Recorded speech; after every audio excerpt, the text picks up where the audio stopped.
Olá, gente. Boa tarde, boa noite, na verdade. Oi, Claudiana. Foi a primeira hoje. Deixa eu acenar também. Tá acenando. Tudo bem, todo mundo? Sei que o tema de hoje é intenso.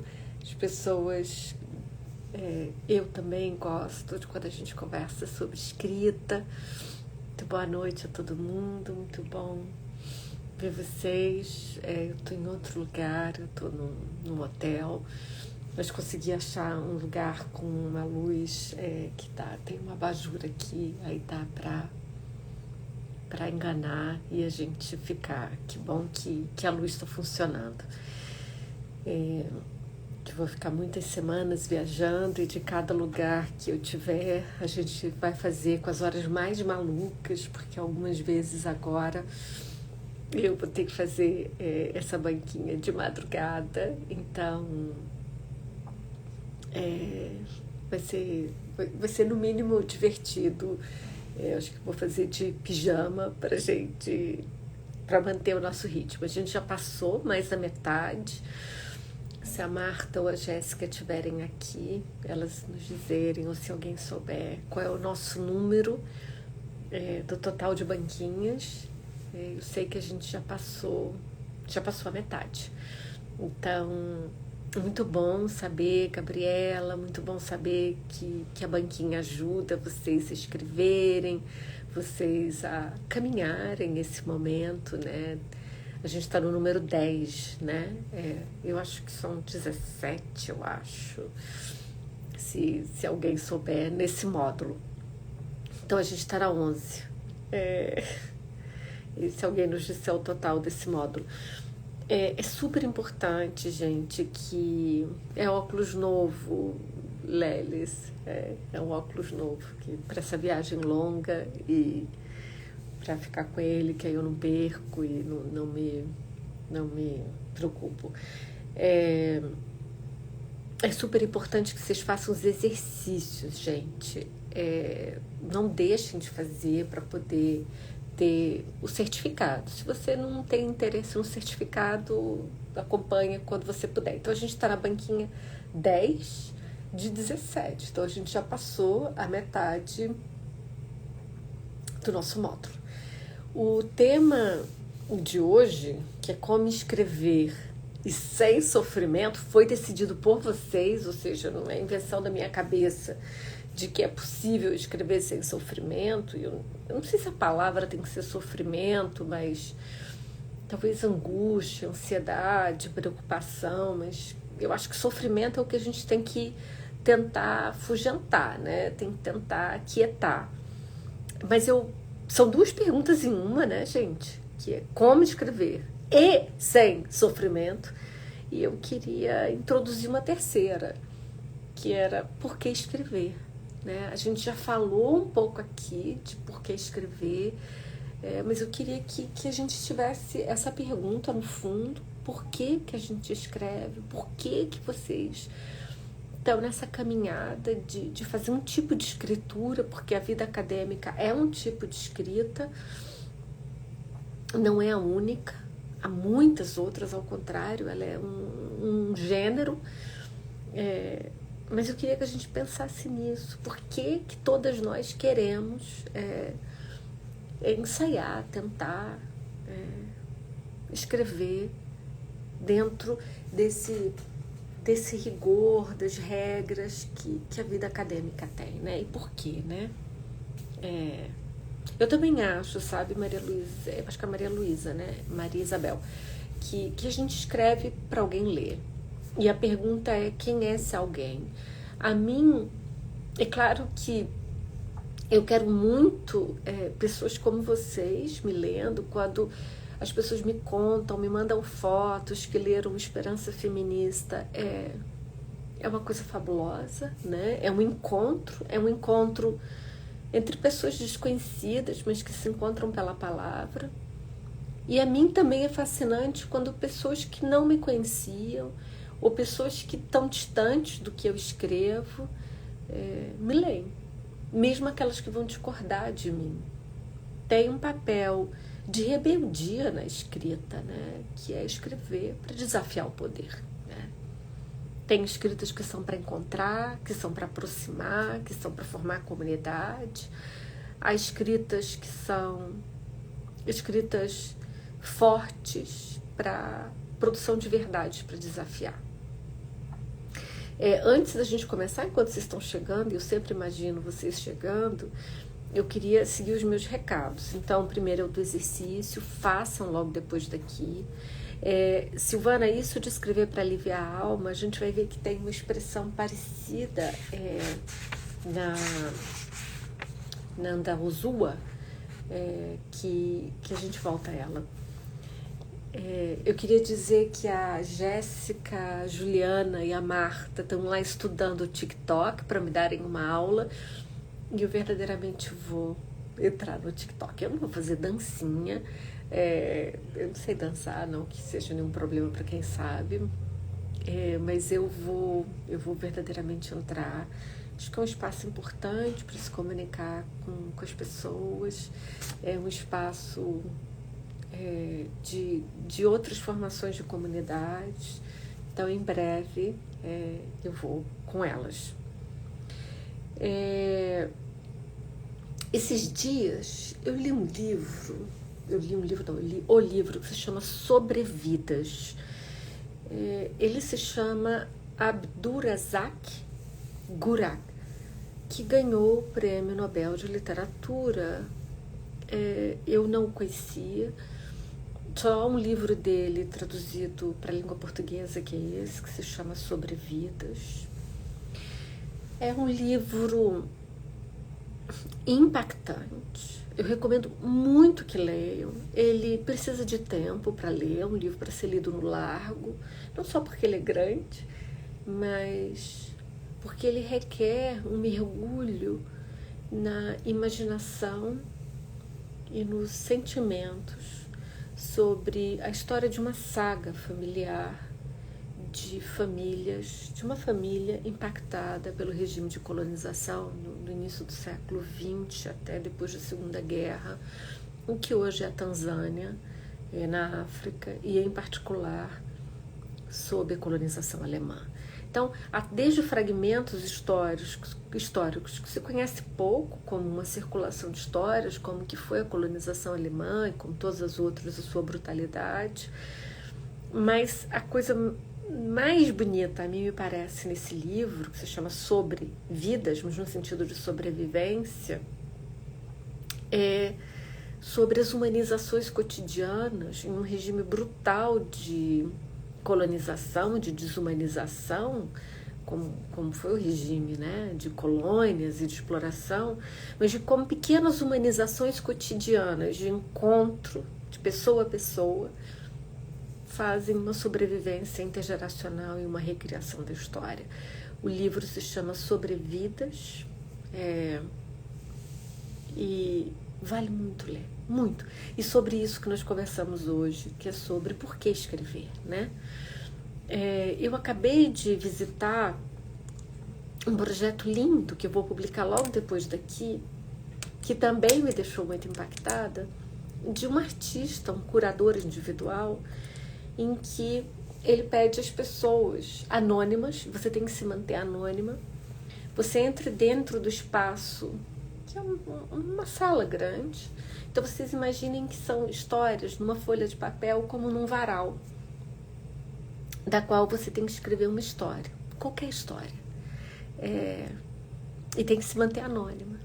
E ali, depois, em outro momento, você não vai e posta no varal a sua história. Eu vou mostrar a vocês a imagem.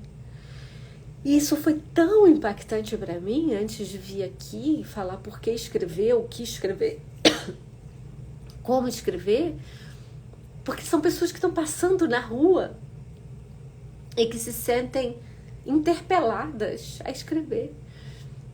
E havia tantas histórias naquele mural, são 65 mil histórias até esse momento, de pessoas anônimas, e todas tinham coisas muito importantes para contar, né? Então, eu fiz um zoom para mostrar e vou marcar o projeto. É um projeto lindíssimo que vale a pena todos os dias dar uma olhada no Instagram. e ver como nós temos coisas a contar, como nós temos coisas a escrever. E o que é essa interpelação de conte sua história, o que você quer contar ao mundo, mesmo que anonimamente. Então, vamos começar. Eu vou começar tirando a live sempre fica salva, todos os domingos eu vou continuar aqui mesmo viajando, mesmo que seja de madrugada, mesmo que seja a hora que for, eu vou estar aqui nas próximas semanas. Eu vou tirar os comentários e vou voltar em 2 momentos hoje para fazer perguntas e a gente abrir a nossa conversa, tá? Então vamos lá. A gente, diferente das outras vezes, em que sempre tem leituras, tem música, tem poema, hoje tem 2 leituras, que se você não fez, eu queria convidar muito que você fizesse.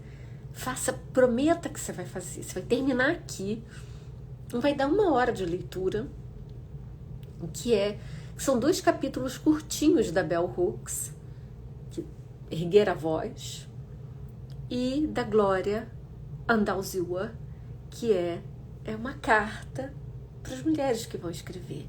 Mas elas são 2 peças lindíssimas e que vai fazer muito bem a você ler no domingo à noite, se você está para escrever um mestrado, doutorado, um capítulo, um artigo.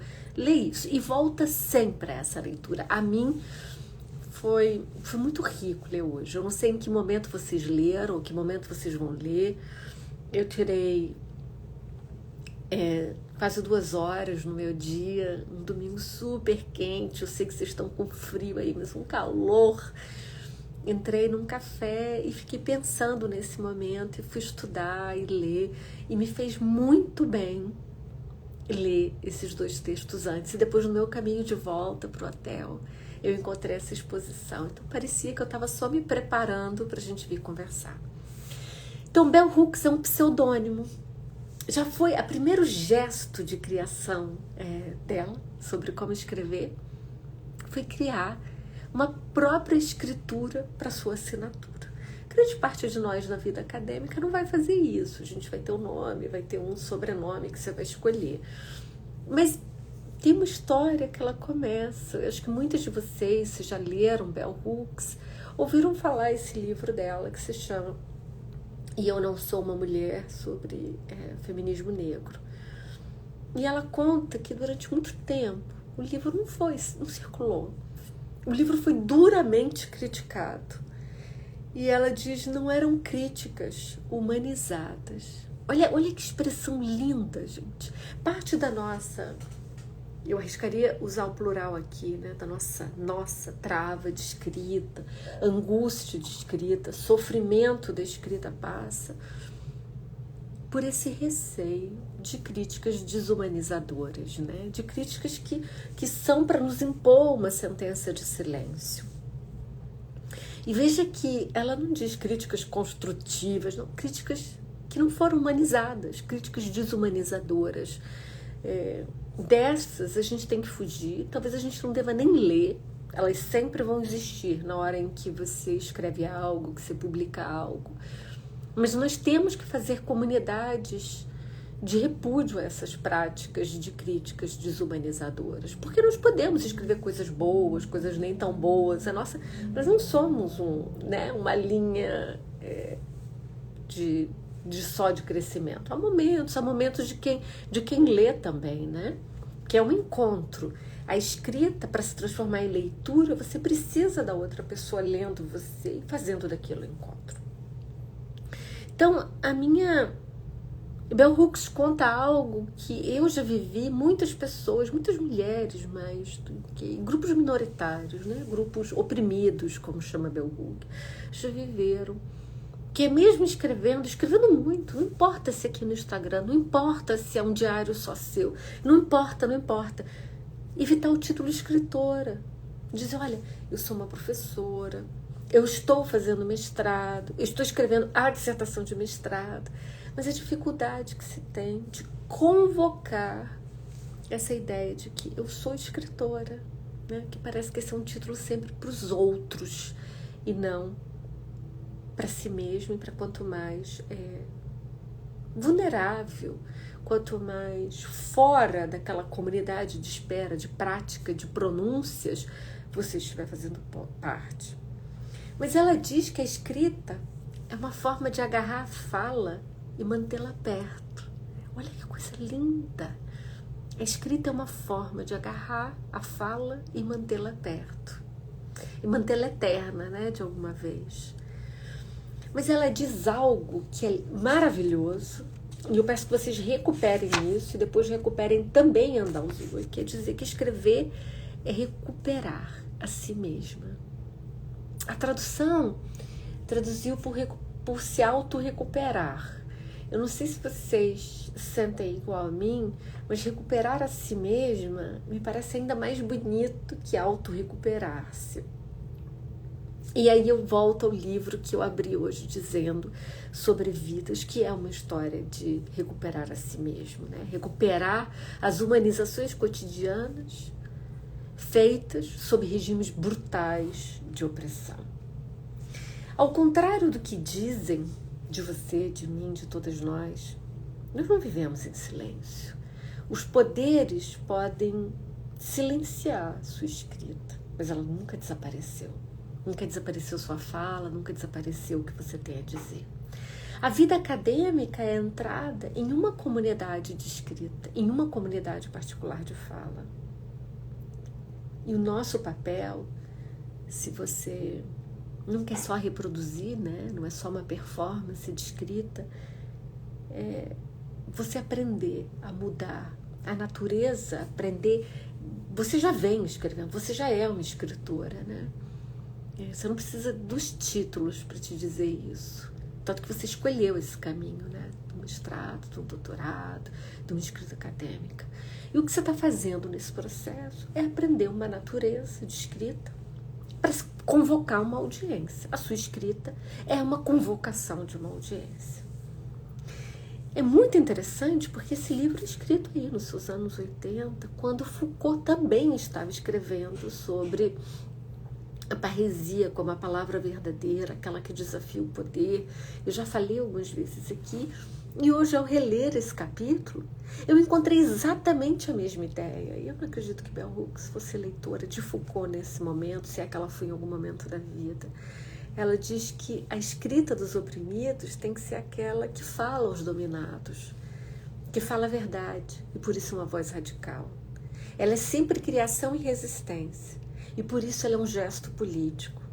E por isso é uma fala desafiadora e sempre um ato de coragem. Então eu começo a me aproximar. Por que você escreve? Você escreve porque você tem que pôr para fora.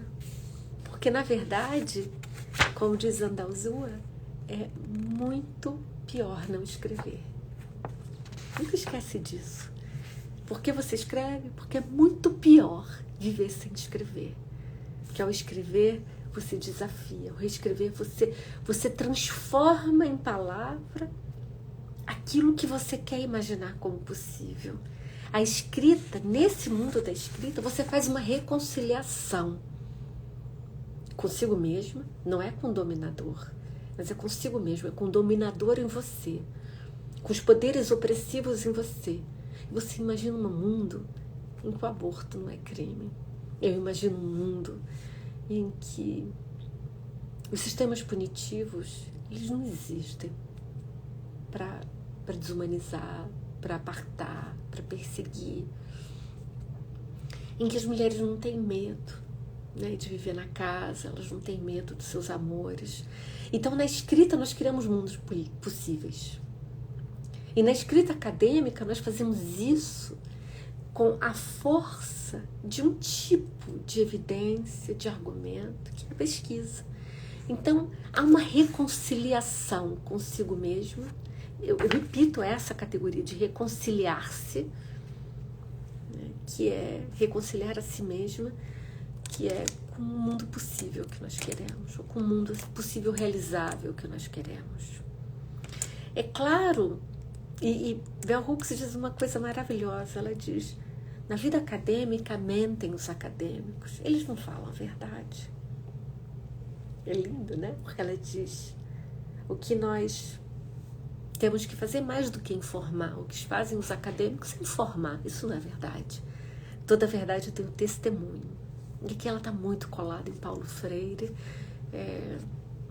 No capítulo do Esperança Feminista, em que eu falo de lembrar, eu também tento explorar esse conceito de testemunhar como um verbo muito importante sobre o uso da palavra, né?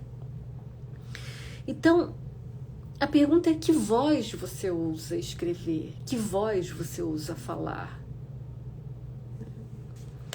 Ela cita um verso, na verdade um trechinho de Adrienne Rich, que diz: essa é a linguagem do opressor, porém eu ainda preciso falar com ele, eu preciso falar com você. Então, eu sei que essa é uma linguagem que vai impor limitações a muitas de nós. A linguagem acadêmica, para mim, é cada vez mais, ela é insuficiente, mas eu quero me manter nela, eu quero desafiar ela, eu quero desafiar esse regime de poder com esse tipo de escritura. O meu mundo não é o da ficção, né? O meu mundo não é o da fora da ciência, mas eu quero disputar outras formas de escritura. E por que escrever em nome da ciência um livro como Cadeia? Eu já falei muitas vezes de Cadeia aqui. Quando Esperança Feminista terminar, eu não sei se vocês querem, sou eu aqui me oferecendo para vocês, né? Eu sempre imaginei fazer um ciclo de leituras sobre Cadeia, porque eles são curtinhos, então ele dá para se ler em 20 minutos e se conversar. Eu nunca fiz isso. Cadeia é quase no formato de contos. E algumas pessoas, quando leem um livro, quase que elas se sentem enganadas, porque não tem estatística, não tem, segundo Foucault, investigar e punir. Não. Mas elas não são histórias inventadas, elas são histórias vividas e com as categorias analíticas por trás das histórias. Então ele foi um livro que ficou num limbo. Ele fez isso, ele nunca circulou muito, mas ele circula sempre. E a mim foi um livro de grande impacto. Foi um livro que eu exerci essa voz do testemunho e não uma voz de mimetização sobre como falar. Mas ele é arriscado. Carta, que pode ser considerado carta de uma orientadora, um livro despretensioso, mas ao mesmo tempo é um livro de métodos, é um livro sobre orientação e fazer um formato de carta, né? E ele funciona, e ele circula, e ele conversa. Então, eu não estou dizendo a vocês que comecem arriscando tanto assim. Estou dizendo que nunca perca esse sentido de que se você entrou na vida acadêmica, não foi só pelo título, né, gente? Foi porque você gosta de escrever, você quer escrever. E essas críticas desumanizadoras, ou esse caráter rebuscado da escrita, pode estar afugentando você. Eu vou chegar no final sobre como afugentar o sofrimento, eu prometo, né? Em 10 minutos, mas eu queria muito mais reavivar em nós o porquê escrever. Ou quem sabe eu posso vir pro como afugentar o sofrimento, porque vocês podem estar aí assim, sofrendo, ela não vai falar daquilo que mais me importa? Eu vou falar, então, vou chegar aí, então, tá? Eu acho que uma das formas de afugentar o sofrimento, eu volto pro meu mantra. Não fique sozinha, tem um grupo, se junte, algumas das suas colegas podem ler você, isso vai começar a ajudar, porque você começa a ter leitoras muito cedo. Fora o meu mantra, quem sabe tentar escrever com clareza, super simples, sujeito, verbo, predicado. O rebuscado da vida acadêmica é parte do que nos atormenta. Porque eu tenho que falar conceitos muito difíceis, eu tenho que escrever difícil, senão... Quem disse isso? Olha a clareza com que Bell Hooks escreve. E ela fala da importância da clareza, né? A clareza é um gesto de rebeldia na vida acadêmica. E ele é um acalento para as angústias sobre como escrever sem sofrimento. Eu garanto a você. Baixar o filtro de que tem que ser de um jeito que ninguém entende. É muito ruim ninguém entender, né? Quanto mais pessoas entenderem a gente com tranquilidade, e aparentemente ser um livro que qualquer uma escrevia, é que nós estamos chegando no nosso objetivo, né? O que nós temos que ter mais preocupação na vida acadêmica, e para mim por isso que é tão maravilhoso ler Bell Hooks, porque como ela escreve com tanta clareza, eu preciso ler 3, 4 vezes para ver a sofisticação argumentativa que está por trás. Então hoje, quando eu me encontrei com o verbo reconciliar a si mesma no texto, eu falei, mas o que é isso? Que coisa maravilhosa é essa? Ou quando ela diz que escrever para falar verdades ao poder, que nós não queremos só informar, mas testemunhar. Eu falei, como que eu não tinha encontrado isso antes? Como que ao escrever o capítulo Lembrar, eu não voltei aqui? Ou então, quando eu li Andalzua, quando ela diz, você não precisa de um quarto para chamar de seu, né? Um quarto só seu. Ela está fazendo um intertexto com Virginia Woolf. Eu já li esse texto, não sei, 10 vezes. Hoje foi a primeira vez que eu peguei essa linha. E quando eu escrevi sobre escrever no Esperança Feminista, que se vocês acharem que vale a pena, é um capítulo que pode ter esse verbo, não tem? Escrever? Acho que não, tem falar. Eu acho que tem escrever ou tem falar, agora eu tô confusa. Se alguém puder me dizer se tem escrever ou se tem falar, que eu já acho que eu tô ficando doida. De passar o dia pensando em escrever, eu tô me confundindo já. Eu também voltei a esse livro de Virginia Woolf, Um Quarto para Chamar de Seu, Um Teto para Chamar de Todo Seu, que ao mesmo tempo que é um livro que foi muito importante no seu momento, ele tem um marcador de classe, ele tem um marcador de um privilégio de tempo e de espaço. Não tem, né? Então eu tô doida. É falar. Eu tô doida, mas tá nesse capítulo, tá? Eu tô falando, eu pronunciei errado, né? Anzaldúa. Eu falei Andalzua, não foi? Obrigada. Eu sempre faço isso, mas obrigada por ter me corrigido. Então, e eu falei umas 4 vezes. Mas olha que coisa bonita. Alguém escreve e diz assim, Débora, é assim. A vida é tão mais fácil, né? Quando isso acontece. Mas vamos voltar para cá. No verbo falar que está no livro, eu já volto, Nicola, para a gente falar sobre escrever em outro idioma, tá? Se essa for sua angústia agora. Esses dias eu li uma resenha super intensa na Folha de São Paulo, eu acho que eu fiz até um post aqui, de um livro de um jovem escritor negro. E a resenha foi desumanizadora, né? Foi muito desumanizadora. E eu fui no Instagram do autor, eu li o livro e fiquei pensando qual o impacto, por que perder seu tempo, seu espaço de escrita de uma crítica para afugentar leitores, para silenciar um jovem autor. Eu realmente não sei, mas eu queria dizer que no seu processo de se fazer ainda mais escritora, não faça acusações, não perca seu tempo para dizer que tal obra era um lixo, né? Perca seu tempo para se encontrar com outras vozes, com outras autoras desse tempo e de outros tempos. Então não faça acusações. Eu acho que a gente não pode se deixar tomar, não importa qual seja o seu voto. Eu fui assistir, acho que vocês assistiram talvez sei lá, se é debate, que nome que a gente dá aquilo, conversa entre o Gregório do Vivier e o Ciro Gomes. Não. A gente não quer esse tipo de conversa, a gente não quer esse tipo de troca, não é assim, né? Então, acho que nós precisamos afugentar esse mundo das acusações, esse mundo da crítica desumanizadora para a nossa escrita. E isso é um ato de rebeldia importante que especialmente novas gerações podem fazer na sua própria escrita. Escrever sempre se arriscar.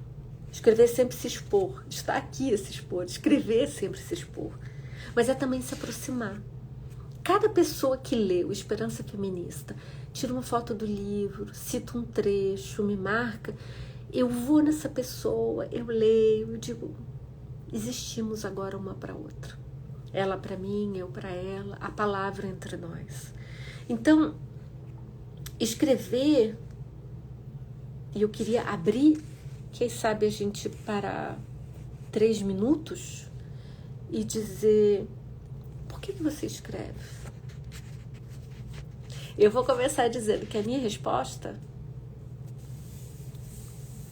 é a que eu já disse aqui. É porque eu não conseguiria me imaginar sem escrever. Porque na escrita eu compenso o mundo real, o que o mundo real não me dá. É lindo isso, né?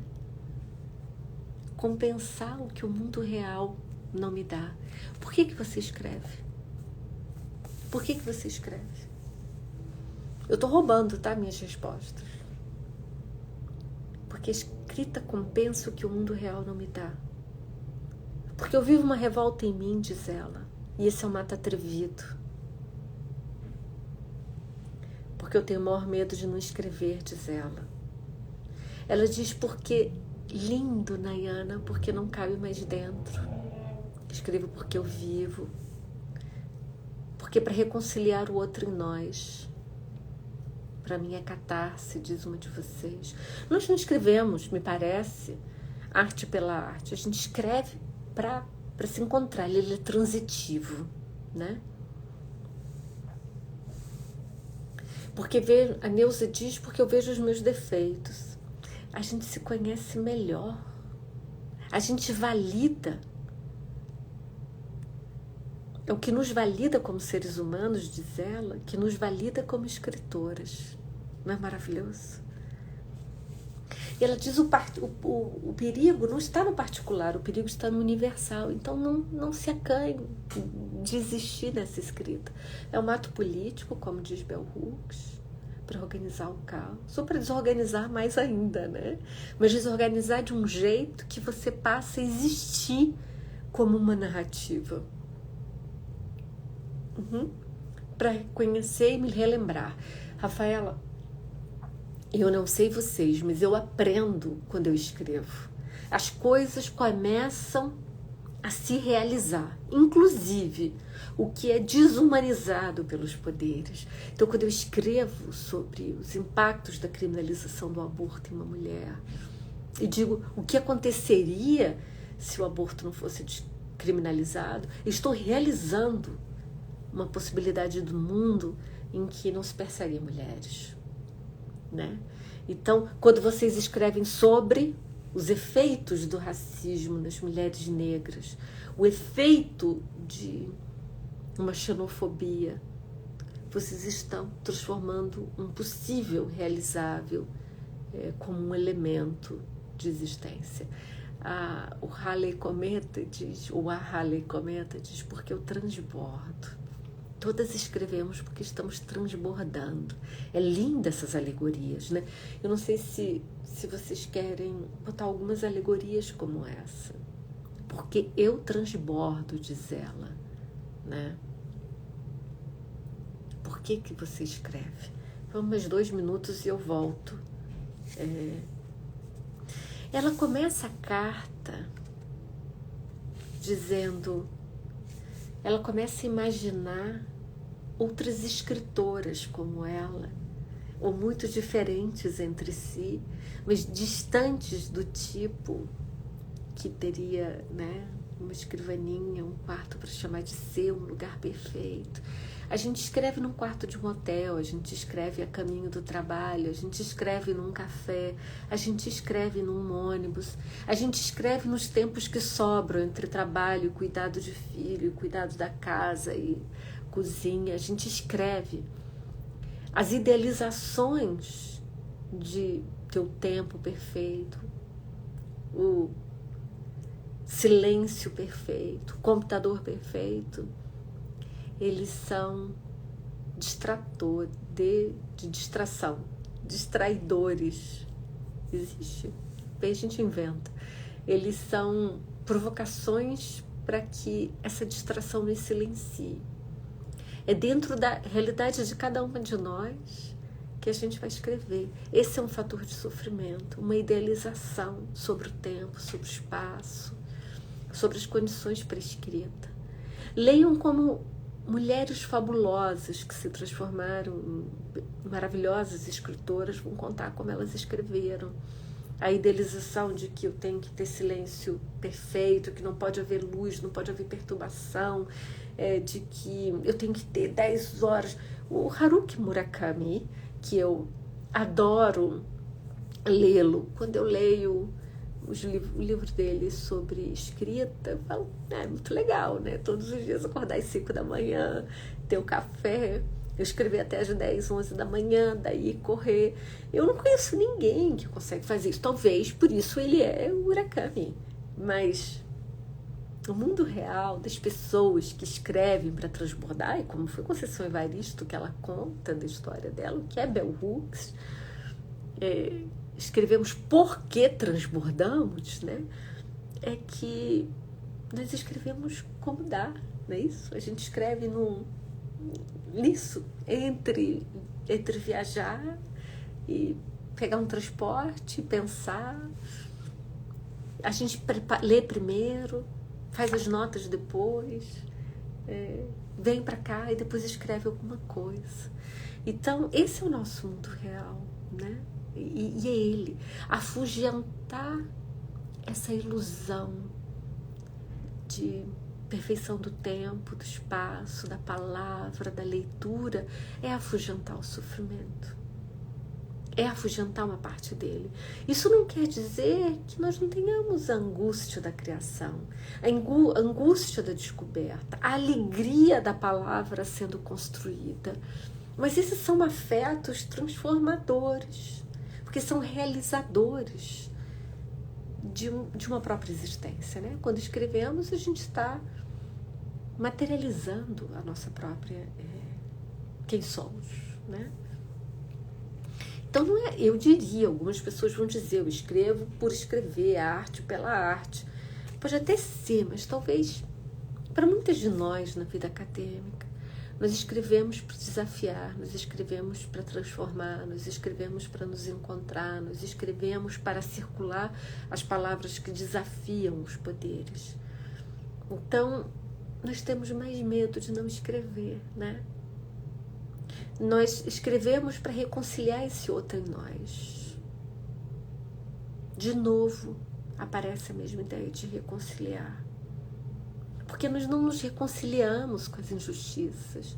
Nós não nos reconciliamos com as opressões. Essa é a pulsão que nos move. Então esqueça essa ideia do quarto só para si. Esqueça do tempo só para si, só para escrever. Escreva quando puder, aonde você conseguir. Ela diz, ancore o seu corpo. Porque ancorar o seu corpo é tão difícil, né? Parar e aqui. Nós paramos agora, quase 500 pessoas, estamos ancoradas. Seja escuta enquanto vocês estão fazendo outra coisa, seja as que estão me olhando. Ancore o seu corpo, o pouquinho que você puder por dia. E vai começando, né? Que você começa a se reconciliar com essa experiência. Crie rituais. Eles são importantes, nós já falamos dele. Os rituais podem ser quaisquer que sejam, mas pequenininhos. Abrir os seus caderninhos, as suas canetinhas, os seus livros, os momentos de solidão que você lê e os momentos de solidão que você escreve. Mas seja lida. Nós precisamos da outra para essa realização pela escrita começar a crescer em nós. Seja lida pelas suas colegas, seja lida pelas suas comunidades, seus grupos de pesquisa, por outras mulheres da sua mesma idade, pelo seu mundo de convivência. Lembrem sempre que é um ato atrevido escrever. E grande parte de nós aqui nos definimos como feministas. Nós somos atrevidas, né? Então, escreva. Provoque-se com a escrita. Então, eu começo a voltar devagar. O sofrimento, ele pode ser acalmado. Ele nunca vai desaparecer. na escrita, né? Ele pode ser acalmado se, e eu vou tentar começar a resumir, e quem sabe vocês podem me ajudar, né? Algumas das coisas que nós falamos hoje. O sofrimento, ele pode ser acalmado se você não deixa o ato da escrita ser solitário, se você transforma um processo coletivo, se você tem grupos de escrita, se você tem leitores no seu processo. Se você nunca escreve, nunca esquece, como diz a Simone, você nunca esquece que escrever é um ato de insubordinação. E você não quer deixar de ser insubordinada, porque não escrever é muito pior do que se arriscar a escrever. Vamos mais. Você escreve porque você ergue a voz. Você sabe como erguer a voz. Erguer a voz aos poderes. Erguer a voz contra as injustiças, contra os regimes de dominação. Porque você não teme se arriscar. Porque você quer se aproximar. Lembra as coisas importantes que estão em por que escrever. Porque o sofrimento da escrita vai começar a se ajustar. Então vamos tentar junto rememorar o que a gente leu hoje, né? Pode ser que a linguagem do opressor não seja sua e custe a você aprendê-la, como essa em outro idioma que disseram aqui. Mas você consegue devagarzinho insubordinando-se a ela, né? Você escreve porque você transborda palavras. Você escreve porque você nunca viveu em silêncio. E você só está transformando em outra forma de escrita, de fala, de comunicação. Você escreve porque você fala a verdade. E falar a verdade é ter uma voz radical e sempre de testemunha. É sempre um ato de coragem. Você escreve porque você não teme a clareza. Porque você quer se comunicar, quer se aproximar. Você escreve porque você compensa o que o mundo real não lhe dá. Você escreve porque você compensa o que o mundo real não lhe dá. Você escreve para se tornar mais íntima de você mesma. Você escreve porque o seu maior medo é não escrever. Você escreve para reconciliar o outro em você, o outro em nós, e se rebelar contra ele. Você escreve porque o que nos valida como seres humanos nos valida também como escritoras. Então, você escreve porque você já esqueceu isso de um quarto só para você, de um tempo só para você, da perfeição das condições da escrita. Você escreve quando puder, onde você conseguir, com o seu corpo ancorado, com pequenos rituais, e você escreve, e você é lida. E esse é sempre um ato atrevido. Você vai escrever, Ciara. Você vai. Pensa se, quando você diz, não sei se é Ciara ou Tiara, que quando você não escreve, será que se você escreve à mão, você está abrindo, pegando papel? Se você escreve no computador, como eu te recomendo, será que você está ligando o computador? Será que esse pequeno ritual inicial sequer é feito? Pensa qual é o ritual, né? Você pode talvez não escrever nunca, Ilza, né? Mas se você quer escrever,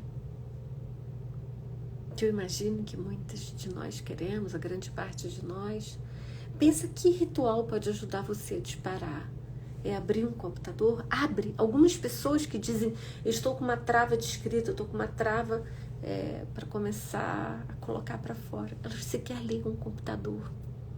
Hoje, quando eu contei a vocês que eu estava caminhando e encontrei esse projeto que são Histórias Anônimas, que eu vou escrever aqui, vou fazer uma publicação logo depois com o arroba do curador.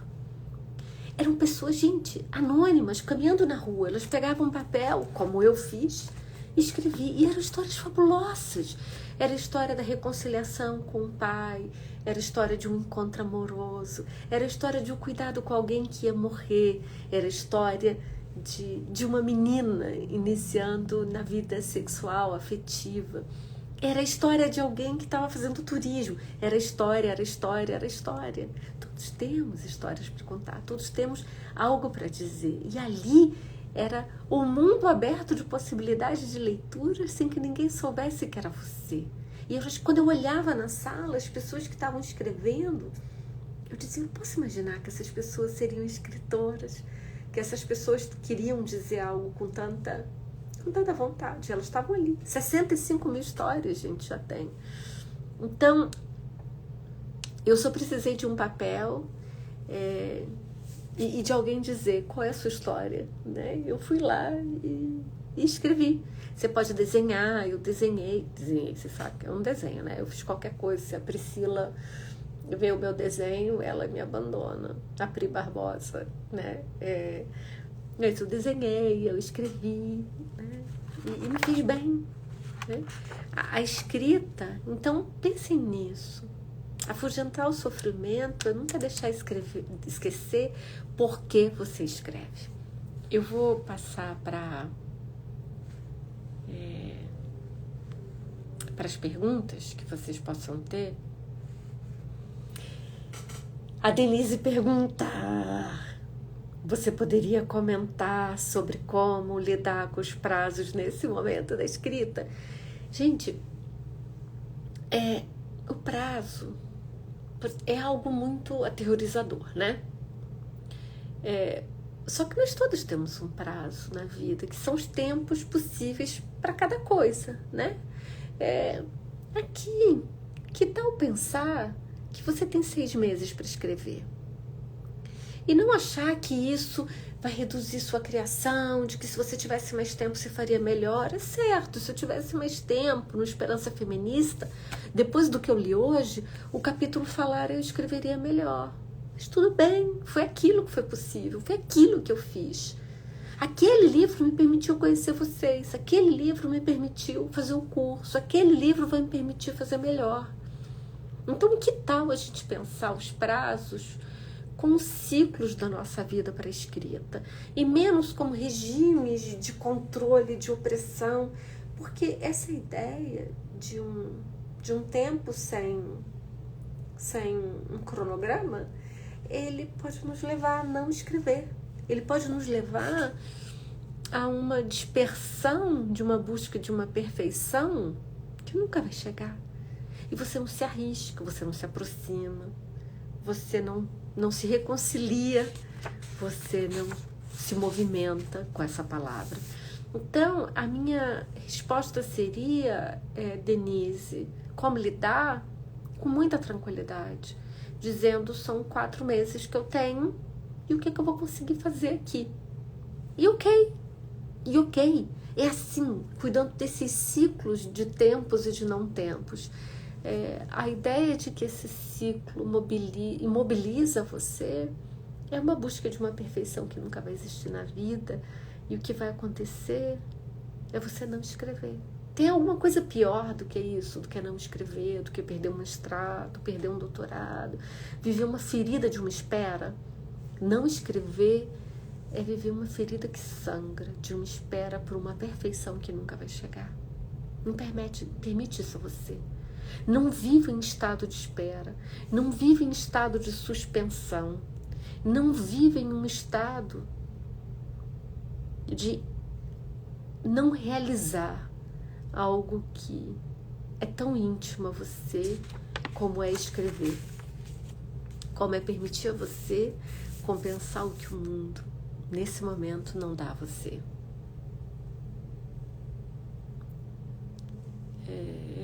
Peraí. Vou pegar uma segunda pergunta. A Vivian pergunta: professora, como canalizar desejos de leituras e direcionar nossa escrita? Evitar ficar perdido, não querer saber mais antes de criar. Esse eu diria, Vivian, que essa é quase que uma perversão, sabe, da vida acadêmica. Quer dizer, eu ainda tenho tanto que ler, eu ainda tenho tanto que saber antes de escrever. A gente nunca vai saber tudo. foi o possível, você estudou o que foi legal para você e que deu. Agora é hora de escrever. Eu repito para vocês, se eu tivesse relido os textos de hoje, eu teria feito melhor o meu capítulo falar, o meu capítulo lembrar. Mas ele está bem, ele está bem. Ele me permitiu escrever, conversar, circular. Então, porque a nossa ambição não é só por ler. A mim, cada vez mais, vocês podem dizer que é o cabelo branco, eu aceito, é por reler, é por estudar, é por descobrir, reconciliar nesses dois textos de hoje. E eu preciso dizer a vocês, gente, quem seleciona a bibliografia aqui não sou eu, é Jéssica, Juliana, Joyce, é Marta. A bibliografia não foi selecionada por mim. Quando eu li hoje o que elas selecionaram, eu disse, é mágico. Esse conceito de reconciliação de si para a escrita. Eu também gosto muito de ler. A Ciara diz que gosta muito de ler. Eu acho que todas que estamos para a escrita, gostamos de ler. A leitura é um ato muito ativo de imaginação, de pensamento, mas ele é passivo na escrita. E ela pode ser opressora, essa escrita que não termina, essa leitura que não termina. Porque você parece que está lendo algo, porque você está lendo algo feito, algo que está circulando, como se esse fosse um modelo impossível para escrever. Todos nós começamos de jeito, meio que dá, e vamos. As pessoas não começaram escrevendo livros que revolucionaram linguagem, revolucionaram pensamento, estética, estilo. A gente começa escrevendo, né? Todas nós, Maiara, que disse, temos uma trava para começar. O começar é muito difícil, mas muito difícil. Por isso que você deve começar, porque você talvez não aproveite depois. Então, por que o começo é tão doloroso? Por que o começo causa tantas travas? Porque a gente tem, eu já falei algumas vezes aqui, um péssimo treinamento da vida escolar e da vida universitária, de que aquilo que a gente escreve não é para ser reeditado, revisto, 5 vezes revisto e jogado fora as coisas. Porque isso dá uma ideia de que erramos. Né? Quando você entregava uma redação e tinha nota 5, acabou, você não pode refazer, foi nota 5. Então, refazer algo é um fracasso. Isso é um equívoco. Quando a gente escreve, então essa primeira aproximação no texto, ela tem que ser libertadora, tem que ser para você e o computador virarem íntimas. Não é para ser o texto que você tem que fazer. Ao contrário, se for o texto que você tem que fazer, todos nós temos um problema, porque a gente não escreve para terminar. A gente escreve para se aproximar da nossa própria palavra, para nos descobrirmos, né? E eu acho o máximo. Laílsa disse, Débora me adota. Eu nem sei como é que Débora adota alguém. Já tem 14 coraçõezinhos. O que é o Débora me adota? Eu tô precisando descobrir o que é, né? Para ter 16 corações. Mas, deixa eu voltar. Eu acho sempre que a gente tem que fazer mais, sabe, Thaís? Conversa sobre escrita, porque a gente vai desfazendo os nós que ficam, né? Sobre ligar o computador, sobre começar, sobre...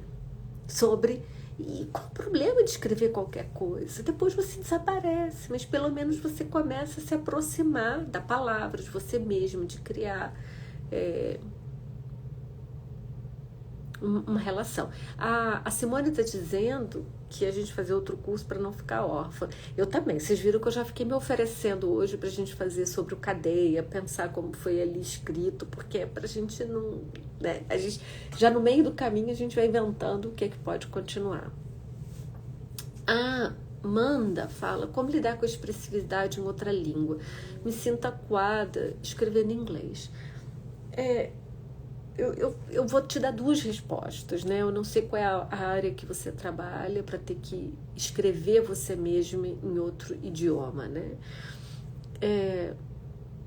Eu, depois de muito tantos anos escrevendo em outros idiomas e tendo que trabalhar em outro idioma todos os dias e tentando o tempo inteiro me aperfeiçoar na língua portuguesa para escrever, para pensar, eu cheguei a uma conclusão para mim, não é para o mundo.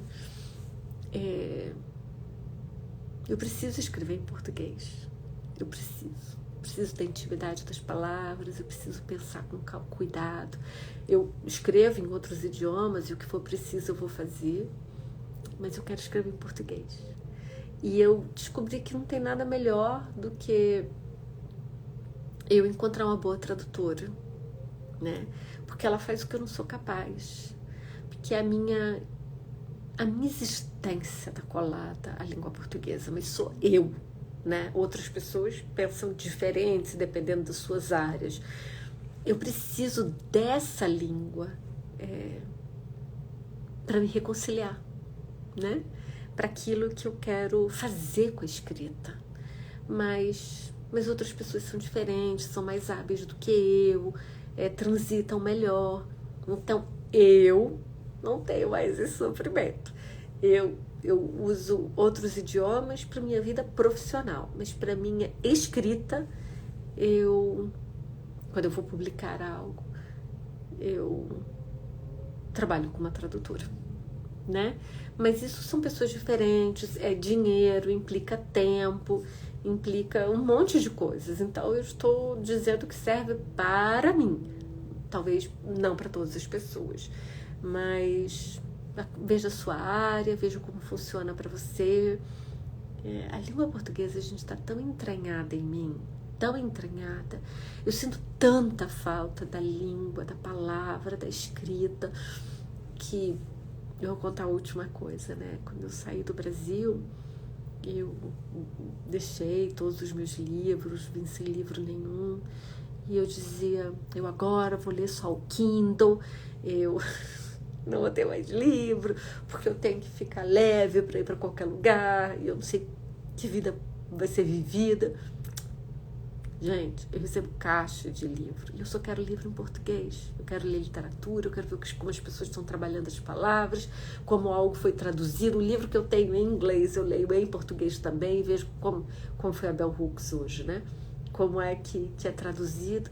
Então, a língua portuguesa, para mim, é uma língua